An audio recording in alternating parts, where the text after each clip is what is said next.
Thanks. So I'm going to talk without slides, high speed about Small World. I guess we're a spin-in company, and I guess we're in the business of sustainability, but focused specifically on climate change, understanding climate change impacts on every scale, and helping organisations on every scale to manage those climate change impacts.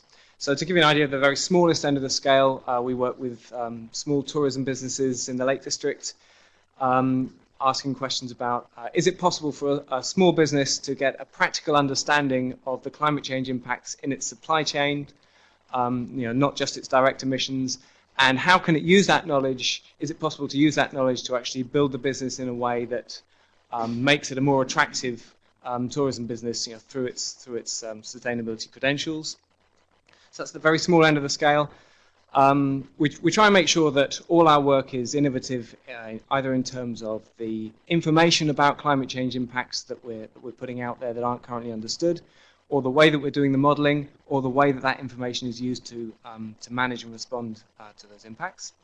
So other examples, there's a business which is using straw stubble as a replacement for wood products, and we think the impact of his work is to replace deforestation, and he's got plans to be Barrow's biggest employer, but most of his plans are in Canada.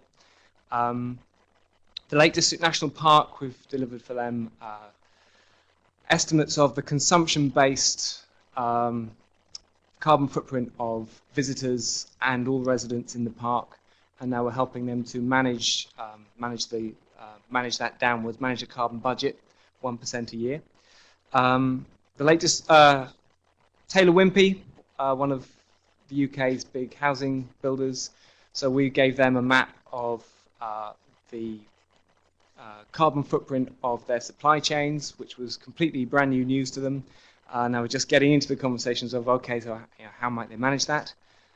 Booth Supermarkets is a local supermarket chain, about 29 stores, and through our work they are the most transparent UK supermarket chain in terms of what is the climate change impact of all their foods and what are they doing to manage it in an integrated way across the business. And if you go on their website, you'll see far more detail about what's going on in their business in terms of their impacts and in terms of what they're doing about it than arguably any other UK supermarket.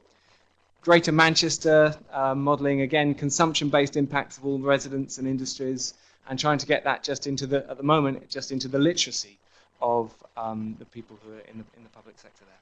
So that's some of the work we do, and there's another angle to it, which is dealing with outfits that are in the business of communicating these kinds of issues. So we've done the numbers and the back end behind exhibitions and online stuff at the Eden Project, the 1010 campaign, the Guardian Online, the Science Museum in London, and the other sort of this quick mention, the kind of the popular end of what we do. We try to articulate some of the in a popular science book. Some of the work we do in this book, How Bad Are Bananas? The Carbon Footprint of Everything, and that's all about getting carbon literacy out there. In terms of our link with the university, why is it sort of so important to us that we're here? It's integral to everything we do, really. So our carbon modelling, our sort of top-down carbon models have been developed in collaboration with statisticians, economists, people in the Centre for Ecology and Hydrology, and we've written papers in collaboration with them. Quite a few of our clients have got have had student placements looking at everything from does it stack up to have to invest in software to help with their distribution planning? Are there practical things that can be done on farms? A whole wide range of different student placements, and also our own work in modelling questions like what is can we quantify the difference in carbon intensity of having production of different kinds of goods done in China versus the UK versus any other country in the world, and we're trying to quantify all of that.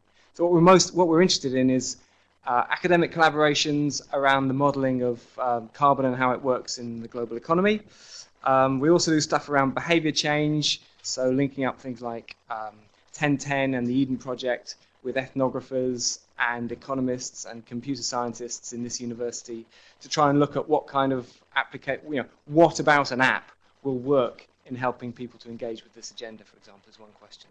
So all that terrain, and we're interested in working with any organizations that want to do something a bit innovative about understanding and managing climate change impacts. Thank you for listening.